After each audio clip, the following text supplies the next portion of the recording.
Hello, apakah ada di antara kalian yang pernah masuk ke museum atau mungkin pernah melihat atau membaca tentang peninggalan-peninggalan purba? Bagaimana kalau kita coba mengintip langsung ke museum? Yaps, kita sudah di museum.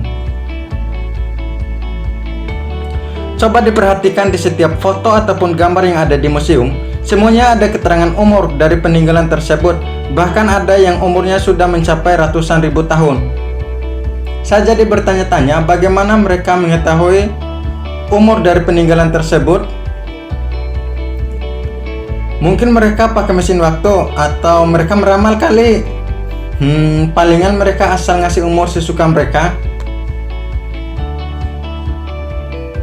Daripada kita ribut, lebih baik kita tanyakan langsung pada ahlinya. Untuk mengetahui umur dari peninggalan purba, para peneliti menggunakan teknik secara ilmiah, yaitu menggunakan teknik dating. Teknik dating benda purba sendiri terbagi menjadi dua, yaitu relative dating dan absolute dating. Dengan relative dating, para peneliti bisa membandingkan aneka periode sejarah, misalnya dari prinsip perbedaan lapisan tanah. Menggunakan bantuan ilmu geologi, kita bisa memperkirakan umur benda purba berdasarkan letaknya di suatu lapisan tanah. Dengan mengawinkan arkeologi dan ilmu kimia, lahirlah jenis dating yang kedua, yaitu absolute dating.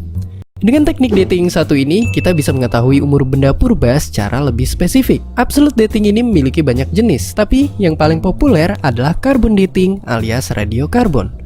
Pertama-tama, segala hal yang ada di alam semesta ini terdiri dari materi yang amat sangat luar biasa kecil bernama atom. Ada satu jenis atom yang pasti dimiliki semua makhluk hidup, yaitu atom karbon. Atom karbon sendiri terdiri dari kakak beradik yang disebut sebagai isotop. Buat belajar carbon dating, kita akan berkenalan dengan kakak beradik yang bernama karbon 12 dan karbon 14. Karbon 12 adalah isotop karbon yang paling sering kita temukan di alam. Sementara saudaranya, si karbon 14 tercipta setiap hari saat sinar kosmik menerobos masuk ke atmosfer bumi, kemudian mengenai unsur atom terbanyak di udara, yaitu nitrogen. Setiap hari, kakak beradik ini diserap oleh tumbuhan melalui proses fotosintesis. Tumbuhan inilah yang kemudian dimakan oleh makhluk hidup lain, termasuk kita. Nah, saat kita mati, hal unik terjadi. Jumlah karbon 14 dalam tubuh kita akan mulai berkurang, sementara jumlah karbon 12 tidak berubah. Itu disebabkan karena karbon 14 bersifat tidak stabil. Supaya bisa stabil, karbon 14 harus mengalami peluruhan kembali menjadi atom asalnya. Lalu, bagaimana cara karbon 14 yang labil ini meluruh?